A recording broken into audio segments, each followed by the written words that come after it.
അസ്സലാമു അലൈക്കും വറഹ്മത്തുള്ളാഹി വബറകാതുഹു. നന്മയുടെയും അറിവിന്റെയും ഈ വിജ്ഞാന സദസ്സിലേക്ക് ഏവർക്കും സ്വാഗതം. നമ്മുടെ ചെറുതും വലുതുമായ എല്ലാ ഹലാലായ ആഗ്രഹങ്ങളും അല്ലാഹു സുബ്ഹാനഹു വ തആല അവന്റെ റഹ്മത്ത് കൊണ്ട് നിറവേറ്റിത്തരട്ടെ, ആമീൻ. ലോകാവസാനത്തിന്റെ വലിയ അടയാളങ്ങളിലൊന്നായി മുഹമ്മദ് നബി സല്ലല്ലാഹു അലൈഹി വസല്ലം പഠിപ്പിച്ച അതീവ ഗൗരവകരമായ ഒരു പ്രതിഭാസമാണ് മസീഹുദ് ദജ്ജാൽ. മനുഷ്യകുലം ഇന്നുവരെ നേരിട്ടിട്ടില്ലാത്ത അത്രയും വലിയൊരു പരീക്ഷണമായിരിക്കും ദജ്ജാലിന്റെ വരവിലൂടെ സംഭവിക്കുക. വരാനിരിക്കുന്ന ഈ കടുത്ത ഫിത്നയെക്കുറിച്ച് എല്ലാ പ്രവാചകന്മാരും തങ്ങളുടെ സമുദായത്തിന് മുന്നറിയിപ്പ് നൽകിയിട്ടുണ്ടെന്ന് ഇസ്ലാമിക പ്രമാണങ്ങൾ വ്യക്തമാക്കുന്നു. ലോകം അവസാനിക്കുന്നതിന് തൊട്ടു മുമ്പ് പ്രത്യക്ഷപ്പെടുന്ന ദജ്ജാൽ ഒരു മനുഷ്യൻ തന്നെയായിരിക്കും. അവൻ ജനങ്ങളിൽ ആശയക്കുഴപ്പമുണ്ടാക്കുകയും താനാണ് ദൈവമെന്ന് അവകാശപ്പെടുകയും ചെയ്യും. ഈ കള്ളവാദത്തെ സാധൂകരിക്കുന്നതിനായി അള്ളാഹു അവന് ചില അസാധാരണ കഴിവുകൾ നൽകി പരീക്ഷിക്കും. ആകാശത്തോട് മഴ പെയ്യിക്കാൻ കൽപ്പിക്കാനും ഭൂമിയോട് സസ്യങ്ങൾ മുളപ്പിക്കാൻ കൽപ്പിക്കാനും അവന് സാധിക്കുമെന്ന് മുഹമ്മദ് നബി സല്ലല്ലാഹു അലൈഹി വസല്ലം വിശദീകരിച്ചിട്ടുണ്ട്. ദജ്ജാലിന്റെ ശാരീരിക രൂപത്തെക്കുറിച്ച് വളരെ വ്യക്തമായ വിവരണങ്ങൾ ഹദീസുകളിൽ കാണാം. അവൻ ചുവന്ന നിറമുള്ളവനും തടിച്ച ശരീരപ്രകൃതിയുള്ളവനുമായിരിക്കും. അവന്റെ തലമുടി ചുരുണ്ടതായിരിക്കും. ഏറ്റവും പ്രധാനപ്പെട്ട അടയാളം അവന്റെ ഒരു കണ്ണ് കാഴ്ചയില്ലാത്തതും ഉന്തിയതുമായിരിക്കും എന്നതാണ്. അവന്റെ രണ്ട് കണ്ണുകൾക്കിടയിലായി കാഫിർ, സത്യനിഷേധി എന്ന് എഴുതപ്പെട്ടിരിക്കും. അക്ഷരജ്ഞാനമുള്ളവർക്കും ഇല്ലാത്തവർക്കും അത് വായിക്കാൻ കഴിയുമെന്നത് വിശ്വാസികൾക്കുള്ള ഒരു തിരിച്ചറിവായിരിക്കും. ദജ്ജാലിന്റെ കയ്യിൽ സ്വർഗവും നരകവും ഉണ്ടായിരിക്കുമെന്ന് അവൻ അവകാശപ്പെടും. എന്നാൽ യഥാർത്ഥത്തിൽ അവൻ സ്വർഗമെന്ന് വിളിക്കുന്നത് നരകവും നരകമെന്ന് വിളിക്കുന്നത് സ്വർഗവുമായിരിക്കും. ദജ്ജാലിനെ പിൻപറ്റുന്നവർക്ക് ലൗകികമായ സുഖസൗകര്യങ്ങൾ ലഭിക്കുമെങ്കിലും അവരുടെ പരലോകം നഷ്ടപ്പെടും. നേരെ മറിച്ച് അവനെ എതിർക്കുന്നവർ കഠിനമായ പരീക്ഷണങ്ങൾ നേരിടേണ്ടി വരുമെങ്കിലും അവർക്ക് അള്ളാഹുവിന്റെ സംരക്ഷണം ലഭിക്കും. ദജ്ജാൽ ഭൂമിയിലെ മിക്കവാറും എല്ലാ സ്ഥലങ്ങളിലും സഞ്ചരിക്കും. എന്നാൽ മക്ക, മദീന എന്നീ പരിശുദ്ധ നഗരങ്ങളിൽ പ്രവേശിക്കാൻ അവന് സാധിക്കില്ല. ഈ രണ്ട് നഗരങ്ങളുടെയും കവാടങ്ങളിൽ മലക്കുകൾ കാവൽ നിൽക്കുന്നുണ്ടാകും. മദീനയുടെ അതിർത്തിയിൽ ദജ്ജാൽ എത്തുമ്പോൾ മദീന 3 വട്ടം കുലുങ്ങുമെന്നും അവിടുത്തെ കപടവിശ്വാസികൾ ദജ്ജാലിന്റെ അടുത്തേക്ക് പുറപ്പെട്ടു പോകുമെന്നും പ്രവാചകൻ സല്ലല്ലാഹു അലൈഹി വസല്ലം വിവരിച്ചിട്ടുണ്ട്. ദജ്ജാലിനെ തിരിച്ചറിയാനും അവന്റെ ഫിത്നയിൽ നിന്ന് രക്ഷപ്പെടാനും വിശ്വാസികൾ മുൻകരുതലെടുക്കേണ്ടതുണ്ട്. സൂറത്തുൽ കഹ്ഫിലെ ആദ്യത്തെ 10 വചനങ്ങൾ മനഃപ്പാഠമാക്കുന്നതും അത് പതിവായി പാരായണം ചെയ്യുന്നതും ദജ്ജാലിൽ നിന്നുള്ള സംരക്ഷണത്തിന് കാരണമാകുമെന്ന് പഠിപ്പിക്കപ്പെട്ടിട്ടുണ്ട്. ഓരോ നമസ്കാരത്തിന്റെ അവസാനത്തിലും ദജ്ജാലിന്റെ പരീക്ഷണങ്ങളിൽ നിന്ന് അള്ളാഹുവിനോട് ശരണം ചോദിക്കാൻ മുസ്ലിങ്ങൾ കൽപ്പിക്കപ്പെട്ടിരിക്കുന്നു. ദജ്ജാലിന്റെ ആഗമനകാലത്ത് ലോകം വലിയ സാമ്പത്തിക പ്രതിസന്ധികളിലൂടെയും ദാരിദ്ര്യത്തിലൂടെയുമായിരിക്കും കടന്നുപോകുന്നത്. ഈ അവസരം മുതലെടുത്ത് ആഹാരവും സമ്പത്തും വാഗ്ദാനം ചെയ്താണ് അവൻ ജനങ്ങളെ ആകർഷിക്കുക. അവിശ്വാസികളും കപടവിശ്വാസികളും വലിയ തോതിൽ അവന്റെ പിന്നാലെ പോകും. ഈ ഘട്ടത്തിൽ സത്യവിശ്വാസികൾക്ക് തസ്ബീഹും തഹ്മീദും മാത്രമായിരിക്കും വിശപ്പടക്കാനുള്ള മാർഗമെന്ന് ഹദീസുകൾ സൂചിപ്പിക്കുന്നു. ദജ്ജാലിന്റെ അഹങ്കാരത്തിനും അക്രമത്തിനും അന്ത്യം കുറിക്കാൻ ഈസാ അലൈഹിസ്സലാം ഭൂമിയിലേക്ക് ഇറങ്ങിവരും. ദജ്ജാൽ ലോകം മുഴുവൻ തന്റെ ആധിപത്യം സ്ഥാപിക്കാൻ ശ്രമിക്കുന്നതിനിടെയാണ് ഈസാ അലൈഹിസ്സലാം ആകാശത്തുനിന്ന് ഇറങ്ങിവരിക. ഫലസ്തീനിലെ ലുദ് എന്ന സ്ഥലത്ത് വെച്ച് ഈസാ അലൈഹിസ്സലാം ദജ്ജാലിനെ നേരിടുകയും അവനെ വധിക്കുകയും ചെയ്യും. അതോടെ ദജ്ജാൽ സൃഷ്ടിച്ച ഭീകരാന്തരീക്ഷത്തിന് അന്ത്യമാകും. നൂഹ് അലൈഹിസ്സലാം മുതൽ മുഹമ്മദ് നബി സല്ലല്ലാഹു അലൈഹി വസല്ലം വരെയുള്ള സകല പ്രവാചകന്മാരും ദജ്ജാലിനെ കുറിച്ച് മുന്നറിയിപ്പ് നൽകിയിട്ടുണ്ട്. അത്രമാത്രം ഭയാനകമായ ഒരു കാലഘട്ടമായിരിക്കും അത്. അതുകൊണ്ട് തന്നെ വിശ്വാസികൾ ദീനിൽ ഉറച്ചു നിൽക്കാനും ഇത്തരം പരീക്ഷണങ്ങളെ തിരിച്ചറിയാനുള്ള അറിവ് നേടിയെടുക്കാനും എപ്പോഴും ജാഗരൂകരായിരിക്കണം. ദജ്ജാലിന്റെ ചരിത്രവും അവന്റെ അടയാളങ്ങളും മനസ്സിലാക്കുന്നത് നമ്മുടെ ഈമാൻ വർദ്ധിപ്പിക്കാൻ സഹായിക്കും. അദൃശ്യമായ കാര്യങ്ങളിലുള്ള വിശ്വാസത്തിന്റെ ഭാഗമാണിത്. ലോകാവസാനത്തെക്കുറിച്ചുള്ള പ്രവചനങ്ങൾ ഓരോന്നായി പുലർന്നുകൊണ്ടിരിക്കുമ്പോൾ ഏറ്റവും വലിയ ഫിത്നയായ ദജ്ജാലിനെ നേരിടാൻ മാനസികമായും ആത്മീയമായും തയ്യാറെടുക്കുക എന്നത് ഓരോ വിശ്വാസിയുടെയും കടമയാണ്. ദജ്ജാലിന്റെ ശാരീരിക രൂപത്തെക്കുറിച്ചും അവന്റെ സവിശേഷതകളെക്കുറിച്ചും മുഹമ്മദ് നബി സല്ലല്ലാഹു അലൈഹി വസല്ലം കൃത്യമായ വിവരണങ്ങൾ നൽകിയിട്ടുണ്ട്. വിശ്വാസികൾക്ക് അവനെ പെട്ടെന്ന് തിരിച്ചറിയുന്നതിനും അവന്റെ വഞ്ചനയിൽ അകപ്പെടാതിരിക്കാനുമാണ് ഇത്ര സൂക്ഷ്മമായ കാര്യങ്ങൾ വെളിപ്പെടുത്തിയിട്ടുള്ളത്. ദജ്ജാൽ ഒരു മനുഷ്യനായിരിക്കും എന്നതാണ് പ്രഥമമായ കാര്യം. ഒരു സാധാരണ മനുഷ്യനുള്ള എല്ലാ അവയവങ്ങളും അവനുണ്ടാകും. എന്നാൽ അവന്റെ ശരീരഘടന വളരെ വിചിത്രവും ഭയാനകവുമായിരിക്കും. ഉയരം കുറഞ്ഞവനും എന്നാൽ തടിച്ച ശരീരമുള്ളവനുമായിരിക്കും അവനെന്ന് പ്രവാചകൻ സല്ലല്ലാഹു അലൈഹി വസല്ലം വിശേഷിപ്പിച്ചിട്ടുണ്ട്. അവന്റെ പുറംഭാഗം അല്പം കൂനുള്ള രീതിയിലായിരിക്കും കാണപ്പെടുക. അവന്റെ നടത്തെക്കുറിച്ച് പറയുമ്പോൾ 2 കാലുകൾക്കിടയിൽ അകലം പാലിച്ചുകൊണ്ടുള്ള ഒരു പ്രത്യേക രീതിയിലായിരിക്കും അവൻ നടക്കുക. കാലിന്റെ ഉപ്പൂറ്റികൾ അകന്ന നിലയിലായിരിക്കും അവന്റെ നടത്തം. ഇത് സാധാരണ മനുഷ്യരുടെ നടത്തത്തിൽ നിന്നും അവനെ വേറിട്ട് നിർത്തുന്ന ഒരു ശാരീരിക പ്രത്യേകതയായി ഹദീസുകളിൽ വന്നിട്ടുണ്ട്. ദജ്ജാലിന്റെ തലമുടിയെക്കുറിച്ച് മുഹമ്മദ് നബി സല്ലല്ലാഹു അലൈഹി വസല്ലം വ്യക്തമാക്കിയത് അത് അതിശക്തമായി ചുരുണ്ടതായിരിക്കുമെന്നാണ്.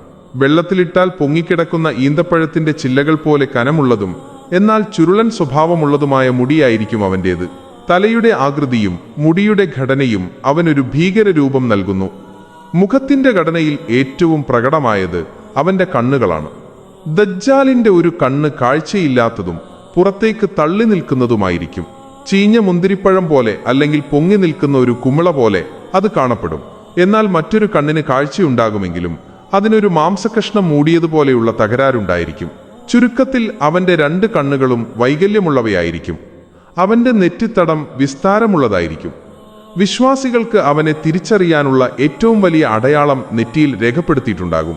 കാഫിർ അഥവാ ക, ഫ, റ എന്ന 3 അക്ഷരങ്ങൾ അവന്റെ നെറ്റിയിലുണ്ടായിരിക്കും. ഇത് കേവലം ഒരു അടയാളമല്ല, മറിച്ച് അള്ളാഹു വിശ്വാസികൾക്ക് നൽകുന്ന ഒരു ഉൾക്കാഴ്ചയാണ്. അക്ഷരാഭ്യാസമില്ലാത്ത ഒരു വിശ്വാസിക്ക് പോലും അത് വായിക്കാൻ സാധിക്കുമെന്ന് മുഹമ്മദ് നബി സല്ലല്ലാഹു അലൈഹി വസല്ലം ഉറപ്പിച്ചു പറഞ്ഞിട്ടുണ്ട്.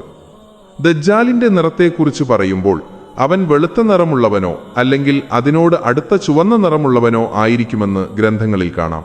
ഇത് സാധാരണ മനുഷ്യരുടെ ചർമ്മത്തിന് സമാനമാണെങ്കിലും അവന്റെ വൈകല്യങ്ങൾ അവനെ ഭയാനകനാക്കും.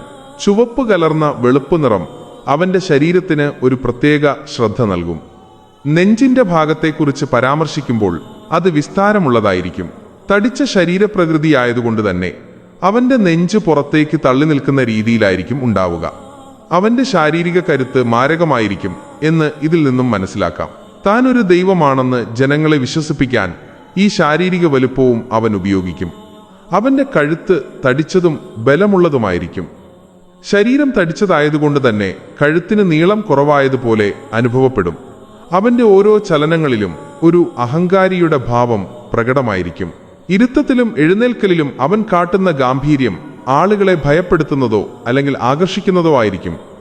കൈകളുടെയും വിരലുകളുടെയും കാര്യത്തിൽ അവ വളരെ ബലിഷ്ഠമായിരിക്കും.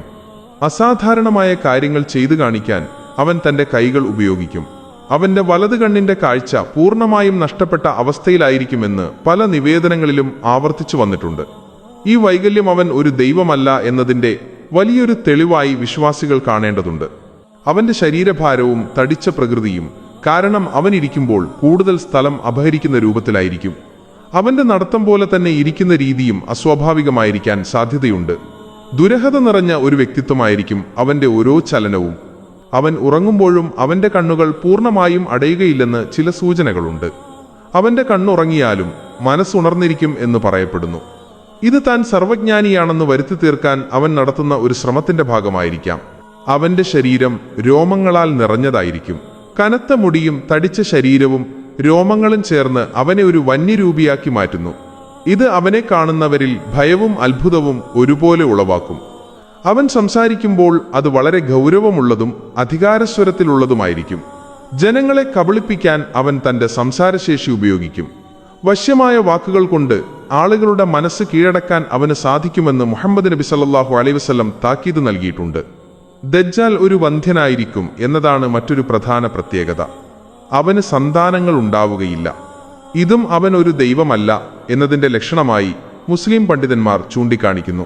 സ്വന്തം ശരീരത്തിൽ പോരായ്മകളുള്ള സന്താനങ്ങളില്ലാത്ത ഒരാൾക്ക് എങ്ങനെ ലോകത്തിന്റെ രക്ഷിതാവാകാൻ കഴിയും എന്ന ചോദ്യം വിശ്വാസികൾക്ക് മുന്നിൽ നിൽക്കും. ദജ്ജാലിന്റെ ഈ ഭീകരരൂപം അള്ളാഹു നൽകുന്ന ഒരു പരീക്ഷണമാണ്. ബുദ്ധിയുള്ളവനും സത്യവിശ്വാസിയുമായ ഒരാൾക്ക് അവന്റെ വൈകല്യങ്ങൾ കാണുമ്പോൾ തന്നെ അവൻ അള്ളാഹുവല്ല എന്ന് ബോധ്യപ്പെടും. കാരണം നമ്മുടെ റബ്ബ് സകല പോരായ്മകളിൽ നിന്നും മുക്തനാണ്. എന്നാൽ ദുർബല വിശ്വാസികൾ അവന്റെ പ്രകടനങ്ങളിൽ മയങ്ങിപ്പോകാൻ സാധ്യതയുണ്ട്. ദജ്ജാലിനെ വധിക്കുന്നതിനായി ഈസാ അലൈഹിസ്സലാം വരുമെന്നത് ഉറപ്പുള്ള കാര്യമാണ്. ഈ പറഞ്ഞ അടയാളങ്ങളുള്ള ഒരാളെ കാണുമ്പോൾ ലുദ് എന്ന സ്ഥലത്ത് വെച്ച് ഈസാ അലൈഹിസ്സലാം അവനെ തിരിച്ചറിയുകയും വധിക്കുകയും ചെയ്യും. ദജ്ജാലിന്റെ ഈ വൈകല്യങ്ങൾ നിറഞ്ഞ രൂപം തന്നെയായിരിക്കും അവന്റെ പരാജയത്തിന്റെ ആദ്യ അടയാളം. ദജ്ജാലിന്റെ സഞ്ചാര വേഗതയെക്കുറിച്ച് മുഹമ്മദ് നബി സല്ലല്ലാഹു അലൈഹി വസല്ലം നൽകിയ വിവരണം അതിശയിപ്പിക്കുന്നതാണ്. കാറ്റ് വീശിയടിക്കുന്ന മേഘം പോലെയോ അല്ലെങ്കിൽ അത്രയും വേഗതയിലോ അവൻ ഭൂമിയിലൂടെ സഞ്ചരിക്കുമെന്ന് ഹദീസുകൾ പറയുന്നു. ഒരു ചെറിയ കാലയളവിനുള്ളിൽ ഭൂമിയുടെ മുക്കിലും മൂലയിലും എത്താൻ അവന് സാധിക്കും. ആധുനിക കാലത്തെ യാത്രാ സൗകര്യങ്ങളെപ്പോലും അതിശയിപ്പിക്കുന്ന തരത്തിലുള്ള ഒന്നായിരിക്കും അവന്റെ സഞ്ചാരം. ദജ്ജാൽ സഞ്ചരിക്കുന്ന വാഹനത്തെക്കുറിച്ച് ചില ഹദീസുകളിൽ പരാമർശമുണ്ട്. അവൻ ഒരു കഴുതപ്പുറത്തായിരിക്കും സഞ്ചരിക്കുക എന്നും ആ കഴുതയുടെ 2 ചെവികൾക്കിടയിൽ മാത്രം ഏകദേശം 40 മുഴം ദൂരമുണ്ടാകുമെന്നും വിവരിക്കപ്പെട്ടിട്ടുണ്ട്. അതീവ ഭീമാകാരമായ ആ വാഹനത്തിൽ കയറി അവൻ അതിവേഗം ലോകം ചുറ്റും. ഇത് ജനങ്ങളിൽ വലിയ അത്ഭുതം സൃഷ്ടിക്കുമെന്നതിൽ സംശയമില്ല. ദജ്ജാലിന്റെ വശീകരണ ശക്തിയെക്കുറിച്ച് മറ്റൊരു കാര്യം പറയാനുള്ളത് അവനോടൊപ്പം വലിയ തോതിലുള്ള ഭൗതിക വിഭവങ്ങൾ ഉണ്ടാകും എന്നതാണ്. ഒരു വലിയ റൊട്ടി മല തന്നെ അവന്റെ കൂടെയുണ്ടാകുമെന്ന് പ്രവാചകൻ സല്ലല്ലാഹു അലൈഹി വസല്ലം പഠിപ്പിച്ചിട്ടുണ്ട്. ലോകം കടുത്ത ക്ഷാമത്തിലൂടെ കടന്നുപോകുന്ന സമയമായതുകൊണ്ട് തന്നെ ഈ ആഹാരം കണ്ട് ജനങ്ങൾ അവന്റെ പിന്നാലെ ഓടും. വിശക്കുന്നവന്റെ മുന്നിൽ ആഹാരം നീട്ടിയാണ് അവൻ വിശ്വാസം കവർന്നെടുക്കുക. ദജ്ജാലിന്റെ വശങ്ങളിൽ 2 നദികൾ ഒഴുകുന്നതായി കാണപ്പെടും. അതിലൊന്ന് തെളിഞ്ഞ വെള്ളമുള്ള നദിയും മറ്റൊന്ന് ആളിപ്പടരുന്ന തീയുമാണ്. എന്നാൽ സത്യവിശ്വാസികൾ അറിയേണ്ടത് അവൻ വെള്ളമെന്ന് വിശേഷിപ്പിക്കുന്നത് തീയുമാണെന്നും തീ എന്ന് വിശേഷിപ്പിക്കുന്നത് കുളിർമയുള്ള വെള്ളവുമാണെന്നാണ്. ഈ പരീക്ഷണം നേരിടേണ്ടി വരുമ്പോൾ തീയിലേക്ക് ചാടാനാണ് മുഹമ്മദ് നബി സല്ലല്ലാഹു അലൈഹി വസല്ലം വിശ്വാസികളോട് കൽപ്പിച്ചിട്ടുള്ളത്. ഭൂമിക്കടിയിലെ നിധികളെ പുറത്തെടുക്കാൻ അവന് പ്രത്യേക കഴിവ് നൽകപ്പെടും. അവനൊരു വിജനമായ പ്രദേശത്ത് ചെന്ന് അവിടുത്തെ നിധികളോട് പുറത്തുവരാൻ കൽപ്പിച്ചാൽ ഈന്തപ്പനി കൂട്ടങ്ങളെന്ന പോലെ സ്വർണവും വെള്ളിയും അവന്റെ പിന്നാലെ വരുമെന്ന് ഹദീസുകളിൽ കാണാം. ഈ അതിഭൗതിക കഴിവുകൾ കണ്ട് പലരും അവനെ ദൈവമായി തെറ്റിദ്ധരിക്കും. ദജ്ജാലിന് മരണപ്പെട്ടവരെ ജീവിപ്പിക്കാൻ സാധിക്കുമെന്ന് ജനങ്ങൾ കരുതും. യഥാർത്ഥത്തിൽ ദജ്ജാലിന്റെ കൂടെയുള്ള പിശാചുക്കൾ മനുഷ്യരൂപം പൂണ്ടുവരികയാണ് ചെയ്യുക. ഒരാളോട് അവന്റെ മരിച്ചുപോയ മാതാപിതാക്കളുടെ രൂപത്തിൽ പിശാചുക്കൾ പ്രത്യക്ഷപ്പെട്ട് മകനെ ഇവനെ പിൻപറ്റുക, ഇവനാണ് നിന്റെ റബ്ബ് എന്ന് പറയുമെന്ന് മുഹമ്മദ് നബി സല്ലല്ലാഹു അലൈഹി വസല്ലം മുന്നറിയിപ്പ് നൽകിയിട്ടുണ്ട്. കുടുംബത്തോടുള്ള സ്നേഹം പോലും ദജ്ജാൽ ആയുധമാക്കും. ദജ്ജാലിന്റെ പ്രായത്തെക്കുറിച്ചോ ആയുസ്സിനെക്കുറിച്ചോ കൃത്യമായ വിവരങ്ങൾ ലഭ്യമല്ലെങ്കിലും അവനെ തടവിലാക്കപ്പെട്ട നിലയിൽ കണ്ടതായി തമീമുദ്ദാരി റളിയല്ലാഹു അൻഹു എന്ന സഹാബി വിവരിക്കുന്ന ഹദീസ് പ്രസിദ്ധമാണ്. ഒരു അജ്ഞാത ദ്വീപിൽ വലിയ ചങ്ങലകളാൽ ബന്ധിക്കപ്പെട്ട നിലയിലാണ് അന്ന് അവനെ കണ്ടത്. ലോകാവസാനത്തിന്റെ നിശ്ചിത സമയം വരെ അവൻ ആ ബന്ധനത്തിൽ തുടരും. ദജ്ജാലിന്റെ ഭരണകാലം ഭൂമിയിൽ 40 ദിവസമായിരിക്കും. എന്നാൽ ഈ ദിവസങ്ങളുടെ ദൈർഘ്യം സാധാരണ പോലെയല്ല. 1-ാമത്തെ ദിവസം 1 വർഷത്തിന് തുല്യമായിരിക്കും. 2-ാമത്തെ ദിവസം 1 മാസത്തിന് തുല്യമായിരിക്കും. 3-ാമത്തെ ദിവസം 1 ആഴ്ചയ്ക്ക് തുല്യമായിരിക്കും. ബാക്കിയുള്ള ദിവസങ്ങൾ സാധാരണ ദിവസങ്ങളെപ്പോലെയായിരിക്കുമെന്നും മുഹമ്മദ് നബി സല്ലല്ലാഹു അലൈഹി വസല്ലം വിവരിച്ചിട്ടുണ്ട്. ദിവസങ്ങളുടെ ദൈർഘ്യം കൂടുമ്പോൾ നമസ്കാരത്തിന്റെ കാര്യത്തിൽ എന്ത് ചെയ്യണമെന്ന് സഹാബികൾ ചോദിച്ചപ്പോൾ സമയം കണക്കാക്കി നമസ്കരിക്കാനാണ് പ്രവാചകൻ സല്ലല്ലാഹു അലൈഹി വസല്ലം നിർദ്ദേശിച്ചത്. ആ കഠിനമായ പരീക്ഷണ കാലത്തും ആരാധനാകർമ്മങ്ങളിൽ വീഴ്ച വരുത്തരുതെന്ന വലിയ പാഠം ഇതിലുണ്ട്. വിശ്വാസികൾക്ക് സമയം തിരിച്ചറിയാൻ പോലും പ്രയാസമുള്ള കാലമായിരിക്കും അത്. ദജ്ജാലിന്റെ കൂടെയുള്ള അനുയായികളിൽ ഭൂരിഭാഗവും യഹൂദന്മാരും സ്ത്രീകളുമായിരിക്കും. മസ്തിഷ്ക പ്രക്ഷാളനത്തിലൂടെയും ഭൗതിക മോഹങ്ങളിലൂടെയും അവൻ സ്ത്രീകളെ വശീകരിക്കും. അതുകൊണ്ട് തന്നെ സ്വന്തം വീട്ടിലെ സ്ത്രീകളെ ദജ്ജാലിന്റെ ഫിത്നയിൽ നിന്ന് രക്ഷിക്കാൻ അവരെ വീടിനുള്ളിൽ കെട്ടിയിടേണ്ടി വരുന്ന സാഹചര്യം വരെ ഉണ്ടാകുമെന്ന് മുഹമ്മദ് നബി സല്ലല്ലാഹു അലൈഹി വസല്ലം സങ്കടത്തോടെ പറഞ്ഞിട്ടുണ്ട്. ഇത് ദജ്ജാലിന്റെ സ്വാധീനം എത്രത്തോളം ശക്തമായിരിക്കുമെന്നും ആരിലൊക്കെയാണ് അത് കൂടുതൽ പ്രകടമാവുക എന്നും വ്യക്തമാക്കുന്ന ഒരു പ്രവചനമാണ്. ദജ്ജാലിനെ അനുഗമിക്കുന്നവരിൽ വലിയൊരു വിഭാഗം സ്ത്രീകളായിരിക്കുമെന്ന് ഹദീസുകളിൽ പരാമർശമുണ്ട്. മദീനയ്ക്ക് പുറത്തുള്ള മർക്കാദ് എന്ന സ്ഥലത്ത് ദജ്ജാൽ തമ്പടിക്കുമ്പോൾ അവിടേക്ക് പുറപ്പെടാൻ തയ്യാറാകുന്ന സ്ത്രീകളെ തടയാനായി പുരുഷന്മാർക്ക് അവരെ വീട്ടിൽ കെട്ടിയിടേണ്ടി വരുന്ന സാഹചര്യമുണ്ടാകുമെന്ന് ഇബ്നു ഉമർ റളിയല്ലാഹു അൻഹു റിപ്പോർട്ട് ചെയ്ത ഹദീസിൽ കാണാം. തന്റെ മാതാവ്, മകൾ, സഹോദരി, ഭാര്യ എന്നിവർ ദജ്ജാലിന്റെ വലയിൽ വീഴാതിരിക്കാൻ വേണ്ടിയാണ് വിശ്വാസികൾക്ക് ഇത്തരത്തിൽ കടുത്ത നിലപാടുകൾ സ്വീകരിക്കേണ്ടി വരുന്നത്. സ്ത്രീകൾ പൊതുവെ വൈകാരികമായി കാര്യങ്ങളെ സമീപിക്കുന്നവരും പെട്ടെന്ന് സ്വാധീനിക്കപ്പെടാൻ സാധ്യതയുള്ളവരും ആയതിനാലാണ് ദജ്ജാൽ ഇത്തരമൊരു തന്ത്രം പ്രയോഗിക്കുന്നത് എന്ന് പണ്ഡിതന്മാർ വിശദീകരിക്കുന്നു. ദജ്ജാൽ കാട്ടിക്കൂട്ടുന്ന അത്ഭുതങ്ങളും മായാജാലങ്ങളും കണ്ട് ജനങ്ങൾ വഞ്ചിതരാകുമ്പോൾ തന്റെ കുടുംബത്തിലുള്ളവർ ആ വലിയ നാശത്തിൽ അകപ്പെടാതിരിക്കാൻ വിശ്വാസിയായ ഒരാൾക്ക് അവരെ ശാരീരികമായി പോലും തടയേണ്ടി വരുന്നു എന്നതാണ് ഈ വചനത്തിന്റെ സാരം. ഇതൊരു അടിച്ചമർത്തലായല്ല, മറിച്ച് വരാനിരിക്കുന്ന ഏറ്റവും വലിയ ഫിത്നയിൽ കുഴപ്പത്തിൽ നിന്ന് സ്വന്തം കുടുംബത്തെ രക്ഷിക്കാനുള്ള അന്ത്യഘട്ട പരിശ്രമമായാണ് ഇസ്ലാം ഇതിനെ കാണുന്നത്. ആ കാലഘട്ടത്തിലെ ഫിത്നയുടെ കാഠിന്യം എത്രത്തോളം ഭീകരമായിരിക്കും എന്ന് ബോധ്യപ്പെടുത്താനാണ് മുഹമ്മദ് നബി സല്ലല്ലാഹു അലൈഹി വസല്ലം ഈ ഉദാഹരണം നൽകിയത്.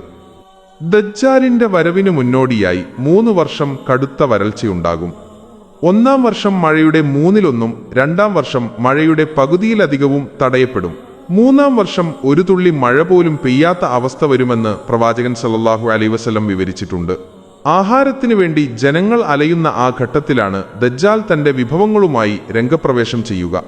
ദജ്ജാൽ ഒരു യുവാവിനെ വിളിച്ച് അവനെ വാളുകൊണ്ട് 2 കഷ്ണമാക്കുകയും പിന്നീട് അവനെ പുനർജീവിപ്പിക്കുകയും ചെയ്യും. ആ യുവാവ് ചിരിച്ചുകൊണ്ട് എഴുന്നേറ്റ് വരുമ്പോൾ ദജ്ജാൽ ചോദിക്കും, ഇപ്പോൾ നീ എന്നിൽ വിശ്വസിക്കുന്നുണ്ടോ?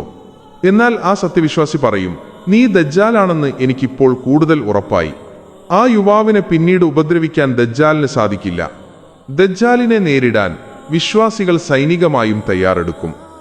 ഇമാം മഹ്ദി റളിയല്ലാഹു അൻഹുവിന്റെ നേതൃത്വത്തിൽ മുസ്ലിങ്ങൾ അണിനിരക്കും. ഡമാസ്കസിലെ പള്ളിയിൽ അവർ യുദ്ധത്തിന് തയ്യാറെടുക്കുമ്പോഴായിരിക്കും ഈസാ അലൈഹിസ്സലാം ആകാശത്തുനിന്ന് ഇറങ്ങി വരിക. ഈസാ അലൈഹിസ്സലാമിനെ കാണുന്നതോടെ ദജ്ജാൽ ഉപ്പ് വെള്ളത്തിൽ അലിയുന്നത് പോലെ ഉരുകാൻ തുടങ്ങും. ഈസാ അലൈഹിസ്സലാം തന്റെ കയ്യിലുള്ള കുന്തം കൊണ്ട് ദജ്ജാലിനെ കുത്തിക്കൊല്ലുന്നതോടെ ലോകം കണ്ട ഏറ്റവും വലിയ ഫിത്ന അവസാനിക്കും. ദജ്ജാലിന്റെ അനുയായികൾ ചിതറിയോടും. ഓരോ മരവും കല്ലും തങ്ങൾക്ക് പിന്നിൽ ഒളിച്ചിരിക്കുന്ന ദജ്ജാലിന്റെ അനുയായിയെക്കുറിച്ച് വിളിച്ചു പറയുന്ന അത്ഭുതകരമായ സാഹചര്യം അന്ന് ഉണ്ടാകുമെന്ന് ഹദീസുകൾ വ്യക്തമാക്കുന്നു. ദജ്ജാലിനെ കുറിച്ചുള്ള ഈ അറിവുകൾ കേവലം കഥകളല്ല, മറിച്ച് ഓരോ മുസ്ലിമും അറിഞ്ഞിരിക്കേണ്ട ജാഗ്രതാ നിർദ്ദേശങ്ങളാണ്. ദുനിയാവിന്റെ മോഹങ്ങളിൽ പെട്ടുപോകാതെ ആത്മീയമായി കരുത്താർജിക്കാൻ ഈ വിവരണങ്ങൾ നമ്മെ സഹായിക്കണം. അള്ളാഹു നമ്മെ ദജ്ജാലിന്റെ ഫിത്നയിൽ നിന്ന് കാത്തുരക്ഷിക്കട്ടെ. ദജ്ജാലിന്റെ ഫിത്നയിൽ പെട്ടുപോകാതിരിക്കാൻ മുഹമ്മദ് നബി സല്ലല്ലാഹു അലൈഹി വസല്ലം നൽകിയ പ്രധാന ഉപദേശം അവനെ കാണുമ്പോൾ ദൂരെ മാറി നിൽക്കുക എന്നതാണ്. ഒരു വ്യക്തി തന്റെ ഈമാനിൽ വിശ്വാസത്തിൽ ഉറപ്പുള്ളവനാണെന്ന് കരുതി അവന്റെ അടുത്തേക്ക് ചെല്ലുമെന്നും എന്നാൽ ദജ്ജാൽ കാട്ടുന്ന അത്ഭുതങ്ങൾ കണ്ട് ആ വ്യക്തി അറിയാതെ തന്നെ അവനെ പിൻപറ്റുമെന്നും പ്രവാചകൻ സല്ലല്ലാഹു അലൈഹി വസല്ലം മുന്നറിയിപ്പ് നൽകിയിട്ടുണ്ട്. ദജ്ജാലിനെ തിരിച്ചറിയാൻ കഴിയാത്ത വിധം അന്ധമായ ഒരു കാലഘട്ടമായിരിക്കും അത്. അതുകൊണ്ട് തന്നെ വിശ്വാസികൾ അള്ളാഹുവിലേക്ക് കൂടുതൽ അടുക്കുകയും പ്രാർത്ഥനകളിൽ മുഴുകുകയും ചെയ്യേണ്ടതുണ്ട്. ഓരോ നമസ്കാരത്തിലെയും അത്തഹിയ്യാത്തിന് ശേഷം അല്ലാഹുമ്മ ഇന്നി അഊദു ബിക മിൻ ഫിത്നത്തിൽ മസീഹിദ് ദജ്ജാൽ എന്ന് പ്രാർത്ഥിക്കാൻ മുഹമ്മദ് നബി സല്ലല്ലാഹു അലൈഹി വസല്ലം പ്രത്യേകമായി പഠിപ്പിച്ചു തന്നിട്ടുണ്ട്. ദജ്ജാൽ ഭൂമിയിൽ പ്രത്യക്ഷപ്പെടുന്നതിന് മുമ്പ് ലോകത്ത് വലിയ യുദ്ധങ്ങളും അസ്ഥിരതകളും ഉണ്ടാകും. മൽഹമത്തുൽ കുബറ എന്ന് വിളിക്കപ്പെടുന്ന വലിയ യുദ്ധത്തിന് ശേഷമായിരിക്കും അവന്റെ പുറപ്പാട്. മുസ്ലിങ്ങൾ വലിയ വിജയങ്ങൾ നേടിക്കൊണ്ടിരിക്കുന്ന സമയത്ത് നിങ്ങളുടെ കുടുംബങ്ങളിൽ ദജ്ജാൽ എത്തിയിരിക്കുന്നു എന്നൊരു കള്ളവാർത്ത പിശാച് പ്രചരിപ്പിക്കും. ഇത് കേട്ട് വിശ്വാസികൾ മടങ്ങുമ്പോഴായിരിക്കും അവൻ യഥാർത്ഥത്തിൽ പ്രത്യക്ഷപ്പെടുക. ദജ്ജാൽ പുറപ്പെടുന്നത് കിഴക്ക് ഭാഗത്തുള്ള ഖുറാസാൻ എന്ന പ്രദേശത്തു നിന്നായിരിക്കുമെന്ന് ഹദീസുകളിൽ വന്നിട്ടുണ്ട്. അവിടെയുള്ള ഇസ്ഫഹാൻ എന്ന സ്ഥലത്തെ 70,000 യഹൂദന്മാർ അവനെ പിൻപറ്റും. അവർ പ്രത്യേകതരം വസ്ത്രങ്ങൾ ത്വയാലിസ ധരിച്ചവരായിരിക്കുമെന്നും മുഹമ്മദ് നബി സല്ലല്ലാഹു അലൈഹി വസല്ലം വിവരിച്ചിട്ടുണ്ട്. മക്കയിലും മദീനയിലും പ്രവേശിക്കാൻ കഴിയാത്ത ദജ്ജാൽ മദീനയുടെ അതിർത്തിയിലുള്ള ജർഫ് എന്ന ചതുപ്പ് പ്രദേശത്തായിരിക്കും തമ്പടിക്കുക. ആ സമയത്ത് മദീനയുടെ പരിശുദ്ധി കാരണം അവിടുത്തെ കപടവിശ്വാസികൾക്ക് അവിടെ നിൽക്കാൻ കഴിയില്ല. ഭൂമി കുലുങ്ങുമ്പോൾ അവർ ഓരോരുത്തരായി ദജ്ജാലിന്റെ അടുത്തേക്ക് പുറപ്പെടും. ഇത് മദീനയെ കപടവിശ്വാസികളിൽ നിന്ന് ശുദ്ധീകരിക്കുന്ന പ്രക്രിയയായിരിക്കും. ദജ്ജാലിന്റെ കൂടെയുള്ള അത്ഭുതങ്ങളിൽ ഒന്നാണ് അവൻ ആകാശത്തോട് മഴ പെയ്യിക്കാൻ കൽപ്പിക്കുന്നത്. അവൻ കൽപ്പിക്കുമ്പോൾ ആകാശം മഴ പെയ്യിക്കുകയും ഭൂമി സസ്യങ്ങൾ മുളപ്പിക്കുകയും ചെയ്യും. ഇത് കാണുന്ന ജനങ്ങൾ അവൻ ദൈവമാണെന്ന് വിശ്വസിക്കാൻ തുടങ്ങും. എന്നാൽ അവന്റെ വാക്കിനെ ധിക്കരിക്കുന്നവരുടെ പ്രദേശങ്ങൾ വരൾച്ച ബാധിച്ച് നശിക്കുകയും ചെയ്യും. ദജ്ജാൽ ഒരു പർവ്വതം പോലെ ഉയരമുള്ള ഒരു റൊട്ടിക്കൂട്ടവുമായി നടക്കുമെന്ന് നേരത്തെ സൂചിപ്പിച്ചിരുന്നല്ലോ. അതോടൊപ്പം തന്നെ അവന് നദികളെ വറ്റിക്കാനും പുതിയ അരുവികൾ ഒഴുക്കാനും സാധിക്കും. മനുഷ്യന്റെ അടിസ്ഥാന ആവശ്യങ്ങളായ ഭക്ഷണവും വെള്ളവും നിയന്ത്രിക്കാൻ അവൻ അള്ളാഹു അധികാരം നൽകുന്നത് ജനങ്ങളെ പരീക്ഷിക്കാൻ വേണ്ടിയാണ്. ദജ്ജാൽ ഒരു മനുഷ്യനെ കൊന്നു ജീവിപ്പിക്കുന്നത് അവന്റെ ഏറ്റവും വലിയ അത്ഭുതമായി ജനങ്ങൾ കാണും. എന്നാൽ ആ അത്ഭുതം ഒരു തവണ മാത്രമേ അവന് പ്രവർത്തിക്കാൻ കഴിയുകയുള്ളൂ. ആ യുവാവിനെ കൊന്ന ശേഷം വീണ്ടും കൊല്ലാൻ അവൻ ശ്രമിക്കുമെങ്കിലും അള്ളാഹു അവന്റെ കഴിവ് അവിടെ വെച്ച് അവസാനിപ്പിക്കും. ഇത് അവന്റെ പരാജയത്തിന്റെ തുടക്കമായിരിക്കും. ദജ്ജാലിന്റെ കണ്ണുകൾക്കിടയിലുള്ള കാഫിർ എന്ന എഴുത്ത് എല്ലാവർക്കും വായിക്കാൻ കഴിയില്ല. ഹൃദയത്തിൽ അല്പമെങ്കിലും ഈമാൻ ഉള്ളവർക്കു മാത്രമേ അത് വ്യക്തമാവുകയുള്ളൂ. കണ്ണുകൾക്ക് കാഴ്ചയുണ്ടെങ്കിലും ഹൃദയാന്ധത ബാധിച്ചവർക്ക് ദജ്ജാൽ ഒരു ദൈവമായി തന്നെ തോന്നും. അതുകൊണ്ട് തന്നെ ആന്തരികമായ കാഴ്ചയാണ് ദജ്ജാലിനെ തിരിച്ചറിയാൻ വേണ്ടത്. ഈസ അലൈഹിസ്സലാം ലുദ് കവാടത്തിൽ വെച്ച് ദജ്ജാലിനെ കാണുമ്പോൾ അവൻ ഭയന്ന് വിറയ്ക്കാൻ തുടങ്ങും. ഈസ അലൈഹിസ്സലാമിന്റെ ശ്വാസമേൽക്കുന്ന ദൂരം വരെ ഏത് അവിശ്വാസിയും മരിച്ചു വീഴുന്ന പ്രതിഭാസമുണ്ടാകും. തന്റെ അന്ത്യം അടുത്തുവെന്ന് മനസ്സിലാക്കുന്ന ദജ്ജാൽ രക്ഷപ്പെടാൻ ശ്രമിക്കുമെങ്കിലും ഈസ അലൈഹിസ്സലാം അവനെ പിടികൂടി വധിക്കും. ദജ്ജാൽ വധിക്കപ്പെടുന്നതോടെ ലോകം സമാധാനത്തിലേക്ക് മടങ്ങും. അവന്റെ അനുയായികൾ പൂർണ്ണമായും ഇല്ലാതാകും. അതിനുശേഷം ഈസ അലൈഹിസ്സലാം ലോകത്ത് നീതിയും സമാധാനവും നടപ്പിലാക്കും. സമ്പത്ത് എല്ലാവർക്കും ധാരാളമായി ലഭിക്കുകയും ആരും സ്വതക്ക സ്വീകരിക്കാൻ ഇല്ലാത്ത അവസ്ഥ വരികയും ചെയ്യുമെന്ന് മുഹമ്മദ് നബി സല്ലല്ലാഹു അലൈഹി വസല്ലം വിവരിച്ചിട്ടുണ്ട്. ദജ്ജാലിനെ കുറിച്ചുള്ള വിവരണങ്ങൾ അവസാന കാലത്തെ വിശ്വാസികൾക്ക് വലിയൊരു വഴികാട്ടിയാണ്. ഇത്തരം ഹദീസുകൾ പഠിക്കുന്നതും മറ്റുള്ളവർക്ക് പകർന്നു നൽകുന്നതും ആ വലിയ ഫിത്നയെ പ്രതിരോധിക്കാൻ സഹായിക്കും. പ്രവാചകന്മാർ ദജ്ജാലിനെ കുറിച്ച് ഇത്രയധികം വിവരിച്ചത് മനുഷ്യർ വഴിതെറ്റിപ്പോകാതിരിക്കാനാണ്. ദജ്ജാലിന്റെ വരവ് എന്ന് സംഭവിക്കുമെന്ന് കൃത്യമായി പറയാൻ കഴിയില്ലെങ്കിലും ലോകത്തെ മാറ്റങ്ങൾ സൂചിപ്പിക്കുന്നത് ആ സമയം അടുത്തിരിക്കുന്നു എന്നാണ്. മനുഷ്യർക്കിടയിൽ അറിവ് കുറയുകയും അജ്ഞത വർദ്ധിക്കുകയും ചെയ്യുന്ന കാലത്തായിരിക്കും അവന്റെ പുറപ്പാട്.